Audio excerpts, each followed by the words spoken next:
حضور نے نا لوگوں کو سمجھایا تھا. پہلے لوگ کسی عقیدے کے قائل ہی نہیں تھے.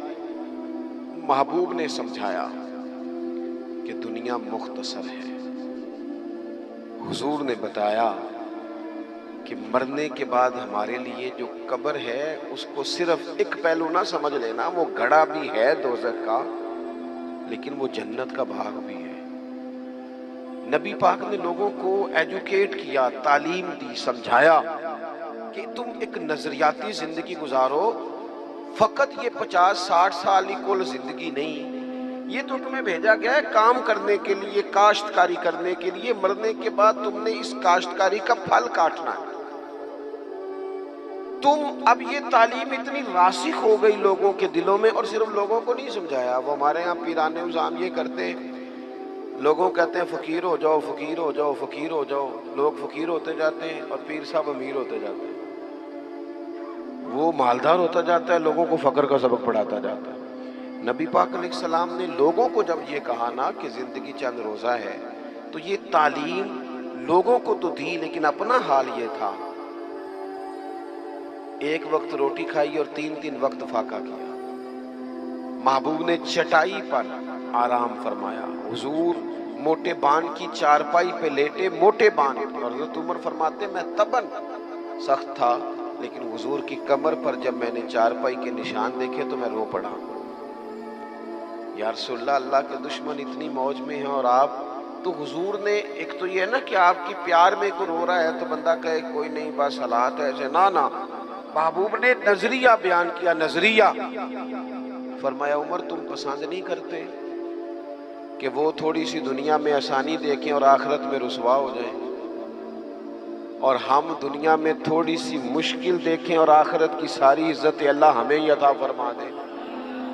تو حضور تعلیم دیتے، سمجھاتے، قائل کرتے، دلیل دیتے، لوگوں کو سمجھ آتی. اور وہ پھر شعور اتنا بلند ہوا، اتنا بلند ہوا، اتنا بلند ہوا، یقین، علم الیقین تک سے شروع ہو کر عین الیقین تک پہنچا اور حق الیقین تک پہنچا کہ حضرت انس بن نضر رضی اللہ تعالیٰ عنہ احد کے میدان میں جب موجود تھے نا، تو جنت کی باتیں سن سن کے، وہ تعلیم لے لے کے، قلبی واردات اس طرح کی ہو گئی تھی کہ میدان احد میں کھڑے ہو کے لوگوں سے کہہ رہے تھے نہ ادھر جاؤ، ادھر واپس آؤ. مجھے تو احد پہاڑ کے دامن سے جنت کی خوشبو آ بھی رہی ہے، جنت کی خوشبو آ رہی ہے. تو تعلیم کا کچھ نہ تھوڑا سا سیکھنے کا ماحول بنائیں. ہمارے ہاں الجھنیں بہت زیادہ ہیں. ایک لمبی تعداد ہے لوگوں کی جو ہر وقت ذہنی کشمکش کا شکار رہتی ہے. ایک تناؤ ہے، ایک الجھاؤ ہے. میں گزارش کرتا رہتا ہوں بزرگوں سے تو نہیں، جو دوست احباب ہیں علماء کی جماعت میں کہتا ہوں کہ لوگوں کے جو مسائل ہیں اس پر گفتگو کی جائے. لوگوں کو ذہنی آسودگی کا موقع میسر آئے، انہیں پتہ چلے کہ یہ ہمارا اصل مسئلہ ہے. ہمارے جو دیکھیں نا، حسد بہت بڑا مسئلہ ہے. اس پر نبی پاک علیہ الصلوۃ والسلام کی درجنوں احادیث موجود ہیں، اور اس کے ہر پہلو پر حضور نے ہمیں سبق دیے. بغض پر، جھوٹ پر، بدی پر، خیانت پر، رزق حلال کے فضائل پر، محبت پر. یہ جو ہمارے مسائل ہیں، ہم اگر حضور سے سیکھ لیں. ایک جنگ بنی رہتی ہے گھروں میں، چوکوں میں، چوراہوں میں، آپس میں، دفتروں میں، اکٹھے بیٹھنے والے لوگوں میں. حتیٰ کہ دینی ماحول میں بھی اگر چند لوگ مل کے کام کرتے ہیں تو وہاں بھی کچھ نہ کچھ آپس میں چیزیں دلوں میں موجود رہتی ہیں. شرط یہ ہے کہ ہم حضور سے سیکھیں، کشادگی پیدا ہوگی، دل بڑے ہوں. تو نبی پاک نے اپنے لیے بطور معلم کا لفظ اعزاز کے طور پر حضور نے بیان کیا. اور دوسرا، حضور نے فرمایا میں نا اخلاق عالیہ کی تکمیل کرنے دنیا میں آیا ہوں. ایک ہوتا ہے کوئی اچھی بات کرنا، بہت سارے لوگ اچھی باتیں کرتے ہیں، اور آج کل تو سارے لوگ ہی اچھی باتیں کرتے ہیں، پر مسئلہ صرف اتنا ہے کہ کرتے دوسروں کے لیے. جتنی اچھی باتیں ہو رہی ہیں وہ ساری اچھی باتیں دوسروں کے لیے. اگر وہ اچھی بات جو ہم کر رہے ہیں صرف وہ والی کریں نا جس پر ہم عمل کرتے ہیں، تو جو تبلیغ عمل سے ہوتی ہے وہ دیر پا ہوتی ہے، اس میں وسعت ہوتی ہے. اللہ کے پیارے رسول صلی اللہ تعالی علیہ وسلم نے صرف اچھی بات نہیں کی، آپ توجہ کریں گے میری بات پر، حضور نے صرف ایسا نہیں کہ ایک اچھی بات محبوب نے کر دی، حضور نے وہ والی اچھی بات کی ہے کہ اس سے زیادہ اچھی بات ہو سکتی نہیں۔ اعلیٰ حضرت کہتے ہیں سارے اچھوں سے اچھا سمجھئے جسے ہے اس اچھے سے اچھا ہمارا نبی۔ ایک ہوتا ہے روٹین میں کوئی خیر کی بات کرنا، اور ایک ایسی بات کر دینا کہ پھر گنجائش باقی نہ رہے۔ نبی کریم علیہ السلام نے وہ خیر کی باتیں کی ہیں کہ مزید پھر گنجائش ہے۔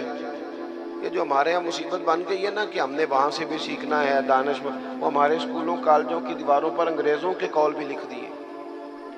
تو میں کہتا ہوں کیا احادیث ساری یاد ہو گئی تھی بچوں کو؟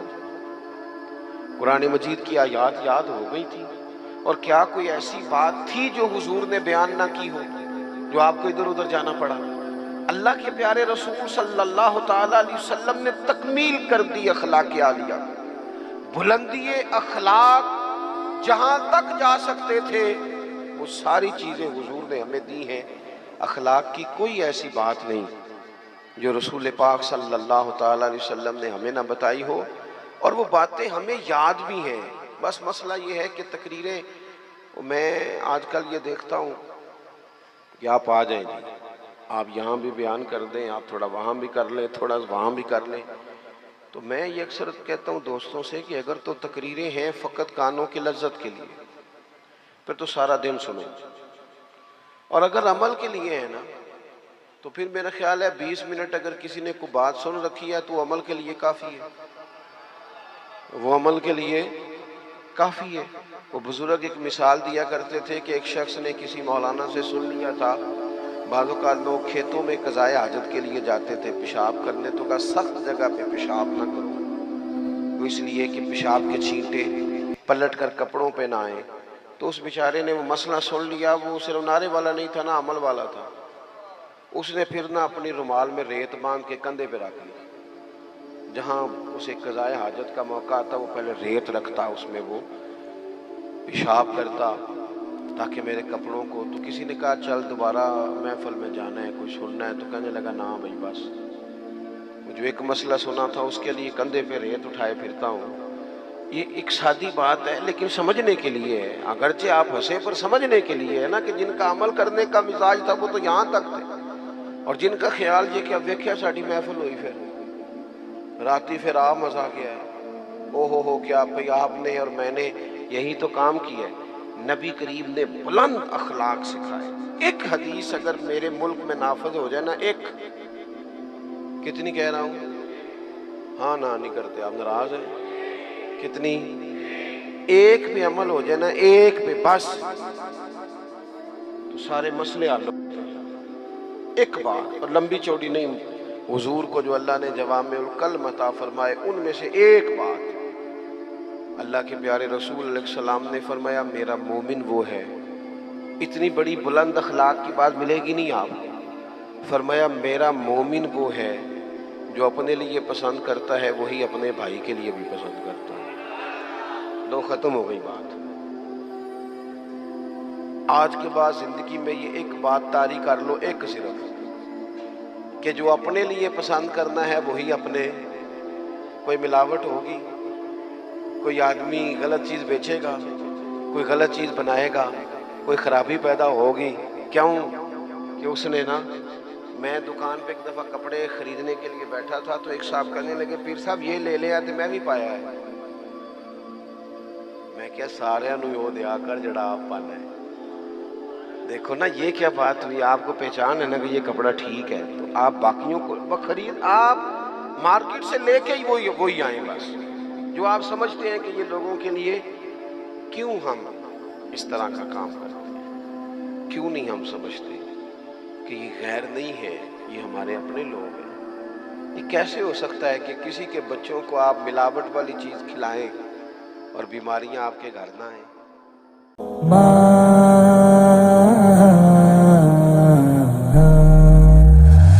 موت کی آغوش میں جب تک سو جاتی ہے ماں، کہیں جا کر کے تھوڑا سا سکون پاتی ہے ماں. فکر میں بچوں کی کچھ اس طرح گھل جاتی ہے ماں.